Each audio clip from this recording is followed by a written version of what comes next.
Hello, and welcome back to Afterglow, episode 126. And on this one, we're going to be going all the way back to the Nintendo Entertainment System to talk about a very early Sunsoft game. Whenever I went back, I was actually really surprised to see it was a Sunsoft game because it doesn't quite have that old school Sunsoft look and feel to it, but I'm talking about Spy Hunter. Although I am mostly talking about the NES version, I'll probably dabble in the arcade version just a little bit before we jump into the NES version.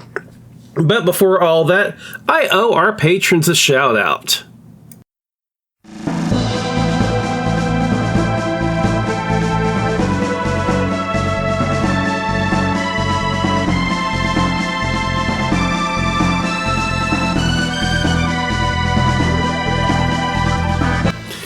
We do have a new patron for this month. So, new patron, new shout out. Although he is a familiar voice, you've heard him on the podcast a few times. It's Poppy the Masked Keaton, and he joins OCD in every RPG along with Tex and Toby with Big Red Flavor in that dollar tier to get a shout out at the beginning, or at least somewhere in every episode. Again, guys, all three of you now, thank you for your support for the show. I do really appreciate it so much. Alright, now before we get too deep into this episode, a couple minor things I want to cover. First of all, if my voice isn't 100%, sorry, I'm getting over a flu bug. I actually wanted to record this about 4 or 5 days ago, but then the norovirus decided to catch up with me. So I've been fighting that for a bit. Finally got over it, but I'm not sure my voice is back to 100%, so just kind of ignore the whole heavy breath thing, although I have a bad habit of taking heavy breaths whenever I record this anyway. They're really frustrating to edit out, and usually I don't worry about it. The other thing is that although I love sharing my music whenever I talk about my games, this game doesn't have a whole lot to share. You've actually already heard half of the music from this game. Yeah, there's only 2 sound clips for the game, and the first one is a game over screen, which you heard in the beginning. I did try to search for anything online to supplement it, maybe a commercial for the NES version or something, but I can't find anything. So we're only going to have one music track, and then after that music track, we're going to go into my thoughts of the game before we segue into the outro. I know I usually like having that second track in there, but it just doesn't exist. So, with all that being said, enjoy the next and final track of music from Spy Hunter.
And welcome back. Yeah, the main song for the original Spy Hunter is literally the theme from Peter Gunn, which is kind of like a James Bond knockoff. It's kind of cool that they did do the licensing for that game, but apparently that's where the budget went, because that's really the only track in the game. But whenever I first played this game, I actually played the arcade version first off. It was in a very, very small restaurant in Oakland City. At the time, it was called Cozy Cove. I think it got bought out. At one point, it was turned into a Pizza Hut, I think. Or not Pizza Hut, I'm sorry. A Fish Hut. Later on, turned into Dee's Diner. I'm not even sure if it's still around. I need to drive out there and see. I'm pretty sure it's still under private ownership again, just like a single one-off individual tiny restaurant deal. But I played the arcade version there a couple times. It was like the only machine they had. That wasn't bad, and I want to say later on down the road it got replaced with a pinball machine and then just no machine at all. But for a little bit, I did get to experience Spy Hunter there. And then I eventually, it was a trade. I got it on the NES, and it was kind of like a freebie, like a 2-for-1 sort of deal, because they didn't like it. And admittedly, the game is pretty basic. It's definitely more of a high-score game. It's not a game where you set out to beat it. That doesn't take away the fun of it, though. I've got the manual pulled up here, and, of course, the story. Your mission, pilot your vehicle through the track. It's not much of a track. I'm not sure why they call it a track here. It's definitely, like, roadside, and there's even a little bonus area to where you can go on a water boat. But anyway, continuing the story, you seek and destroy enemy agents who will use every means to wipe you out. You must avoid the road hazards and protect the friendly pedestrian vehicles. The game doesn't do a very good job of telling you what is a friendly pedestrian vehicle and what's not. They're all color-coded, but it's really easy to get them confused if you're the type of like, run and gun everything. But there's terror at every turn. Tire slashers, torpedoes, bomb-dropping helicopters standing in your way of the most diabolical collection of enemy agents ever to hit a video screen. You have your skill and reflexes along with smoke screens, oil slicks, and heat-seeking missiles to outmaneuver your opponents. One mistake and it's all over, so strap yourself in. No need to check your ammo. I call shenanigans other than machine gun. Ammo management is actually very important in this game. You've got more than enough, and take the challenge. Be Spy Hunter. And that's the story of the game. And it's definitely a high-score game. The game will loop continually. You're just going for score here. Controls are very simple. Left and right maneuvers your car, left and right. Down hits your brake. Up is your speed. And if you hold up, you go into your turbo accelerator. Your B button fires your machine guns, is your only forward-firing weapon. You do have unlimited ammo, but all it really does is damages some enemies. The A button activates your special weapons. Most of them fire behind you. You've got one that is specifically for the helicopter. You'll have a smoke screen, fires out in the triangle behind you, and it doesn't do bad, but the oil slick is really the best rear weapon in the game. Fires a straight oil slick behind you. Smaller area of effect, however, much more effective. If an enemy hits that oil slick, they slide off the road immediately. And it's, once you're good at it, very easy to control your ammo. Because you can just barely tap it. It'll only fire a tiny amount. And you can conserve your ammo that way. And of course, then there's a missile. Now, if you have multiple weapons, you can use the select button to select which weapon you want. And there'll be a letter in the corner of the screen to show you which one you have selected. Now, to get these weapons, to me, it was kind of like a shout out from Knight Rider. There's a big red truck, and you go in the back of the truck, much like the Knight 2000 did in Knight Rider. And in that truck, you would get your weapons. And the weapons are very important because you do have the enemy cars in this game trying to take you out. There's the limo. And the limo has, I always thought he was a sniper, but the manual here describes him as a shotgun limo, and he will more or less poke out either the left or right hand side and blow you off the road. There's also bulletproof bullies, and they look like armored cars, and they can just push you off the road. And then you've got the tire slashers, and the tire slashers have their tires will pop out with blades, and they'll pop your tires and take you out of the road. Now, the cool bonus, which I had trouble getting to as a kid, I only did it once as a kid, is if you take a certain path, every once in a while the road will split, and you can go left or right. And if you take a certain way, eventually there'll be like another split in the road that's a lot smaller, but it'll take you to a dock. And in the dock, you can get a marine boat. It is a cool little change of effect that makes the area you can travel a lot smaller. You take on enemy boats. Kind of a cool thing. One thing I did chuckle about in the manual is that it talks about the your car and your boat being Z80 based microprocessor total control systems. Like the Z80, isn't that what powered the ZX Spectrum back in the day? Doesn't seem like a high powered chip even in the days of the NES. I wouldn't really consider it like a futuristic by any means to power some kind of cool spy vehicle. You know, whatever.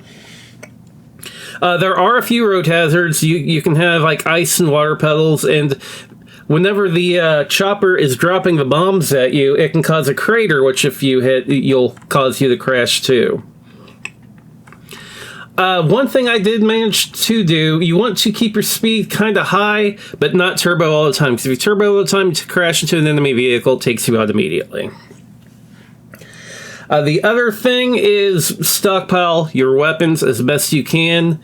The oil slick is your number one weapon. The smoke is a good secondary, and the only way to take out the choppers is to use those missiles, which easiest way is to line yourself up and then fire. Like I said, that boat section I had trouble getting to as a kid. I only remember getting there once, and it's pretty sad because apparently, as an adult, I learned you can actually get there by just choosing the left path 3 times in a row. That's all you gotta do. Made me feel dumb. But yeah, the road does split often, and that's a cool feature, although it tightens your maneuverability. And then there's times where you'll have like the ocean beside you as you're alongside the road, which is also a cool thing. It sounds minor, but keep in mind this is an early NES game.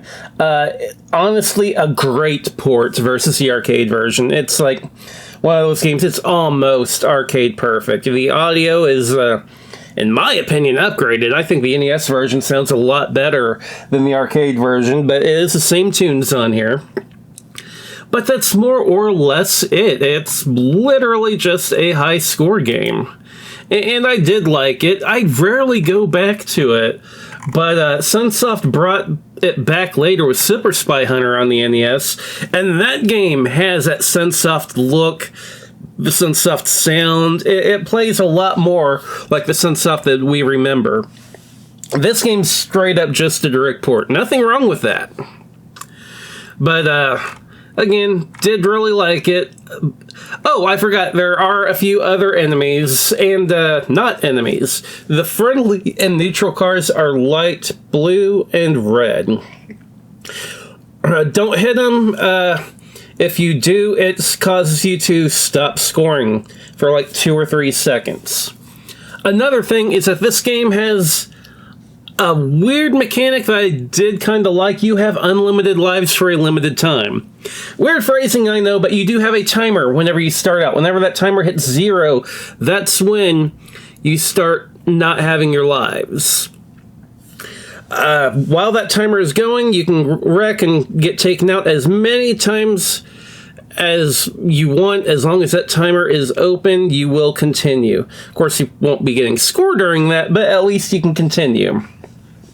After that, if you have extra lives, which you get every 10,000 points in this game, it will take from your life stockpile, and of course, once you're out of lives, game over. Everything's about the high score in this game. There are a few tricks in this game. Of course, the quick boathouse, you take the left 3 times. And there is an off-road cheat in this game to where you can drive on the very, very edge and wait till the road shortens.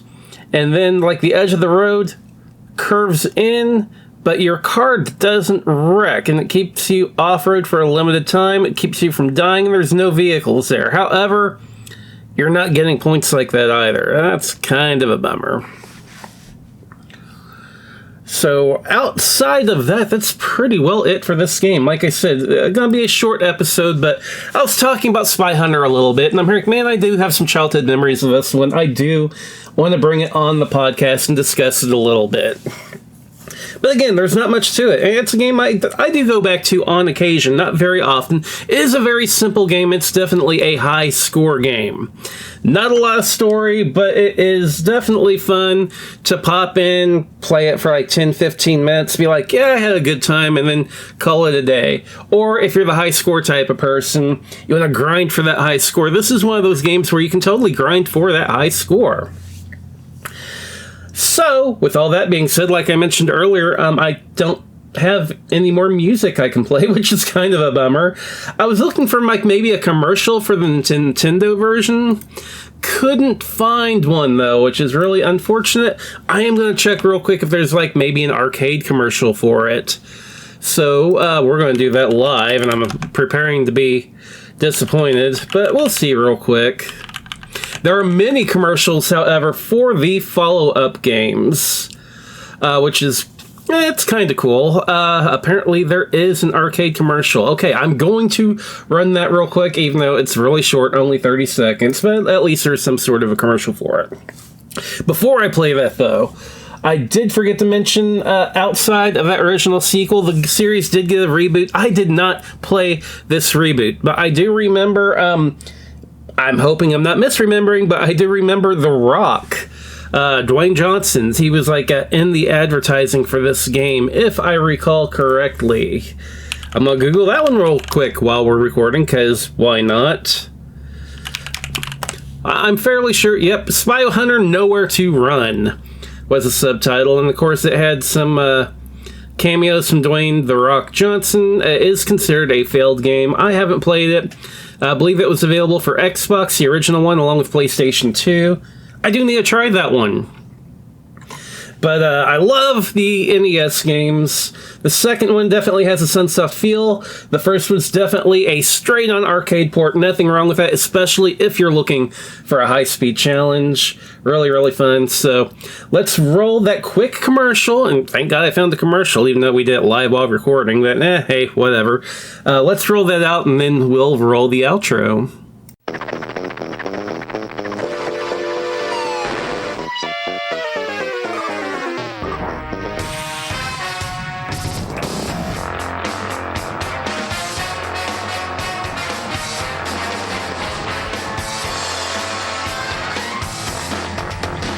Your love for car has never been more real. Introducing the first ever Pontiac G8 GT, the most powerful car under 30 grand. Alright, so it was more of a car commercial than it was a plug for the arcade game, but the arcade game was featured in the commercial. It's the closest I could find. And shout out to Pontiac. That brand I do kind of miss, so yeah, fun shout out to old school Pontiac. Talk about retro, right? So if you're looking for more retro podcast goodness, be sure to check out the show notes. In there you'll find a link tree with links to all kinds of other podcasts to listen to. Most of them, well, pretty well all of them, are retro gaming related outside of a couple. Special shout outs to our friend Keith Gasper from the Main Quest podcast, who has recently announced he's going on hiatus, but for a very good reason. He's going back to college and working his education. I'm going to keep him, of course, in that friends list. He's always going to be a friend of the show. I'm sure we'll see him and hear him. Well, maybe not see him because it's a podcast, but we'll hear from him again on this show, and I'm sure that he'll be coming out with some maybe future extra episodes whenever he gets an opening. But I love his show. He's got an incredible backlog over there. Definitely worth going out and listening to him. And I do just have to say thank you, Keith, for the many hours of entertainment you've given me on your podcast. Thank you for allowing me the privilege of being on your podcast a few times. I did really have fun with both times I was on it. And best of luck in your new adventure, buddy. Just best of luck to you, my friend. So, with that out of the way, there's other goodies in that link tree. You can find a link to the Afterglow Discord. If you want to join the Discord and chat with all of us that are on the Discord, I am always happy to see new people coming in and help expand and continue the conversation. On top of that, every Wednesday, we've got a Name That Ness game for Wednesday, because of course the letters in the S are in Wednesday. Aren't I clever? No, I'm not. But I'll post a screenshot. Y'all tell me what the game is I'm posting. Just a fun little game that we play over there. A special shout out to Toby Von Doom from Secret Levels, who did our show logo, and Grim from the Lost and Gone podcast, as well as the Grim Glow podcast, who does the intro and outro music for the show. Finally, if you want to help support the show, there is no better way to support the show. Leave a comment, leave a rating, just interact a little bit. Those are really the best ways to help support this show. Just letting myself and other people know that you're out there listening. Like, that to me is bigger than anything at all. There is the Patreon if you want to donate $1 a month. For your $1 a month, I do give you a shout out during every episode. You usually hear that in the beginning. Every once in a while I'll move it a little bit. Normally it is in the beginning though. So with all that out of the way, I can English, right? Thank you for listening. We're going to close this out with some messages from friends of the show. I appreciate you all, and I will see you all on the next Grim Glow. And maybe Afterglow too. I can't English today. Let's listen to those friends of the show, because they are much more articulate than I am right now. Hey, this is Toby, one half of the Secret Levels podcast. We're a podcast that goes over old retro games. We go over the history, the story, the gameplay, some fun facts. We even rage a little bit. And then we go and give it a nice 1 to 10 rating to let you know if it's still worth playing. We have over 200 reviews for games on the NES, the Super Nintendo, Sega Genesis, and many other consoles. You can find us on all the major podcasting apps, such as Apple Podcasts and Spotify, and you can follow us on social media at Secret Levels Pod. Game over, folks.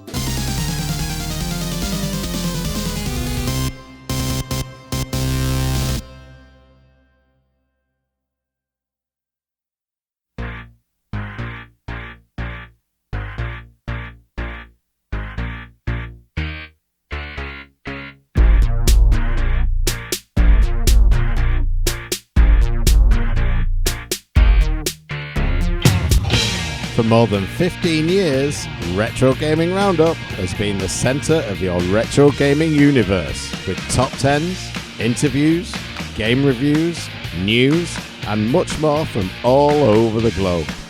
Be sure to tune in every month for a new dose of Retro Gaming Roundup. That's RetroGamingRoundup.com.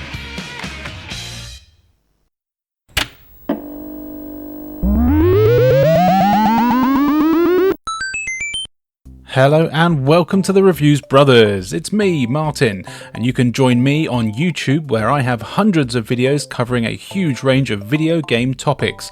I've got top 10s, hidden gems, console-focused A to Zs, as well as dedicated videos to topics like Doom mods, 3D platform games, ninja games, pirate games, and more. I cover all systems from Commodore 64 right up to modern consoles. Nothing gaming is off the table. So be sure to search for the Reviews Brothers on YouTube, as well as on Instagram and TikTok, for hundreds of retro and modern video game reviews.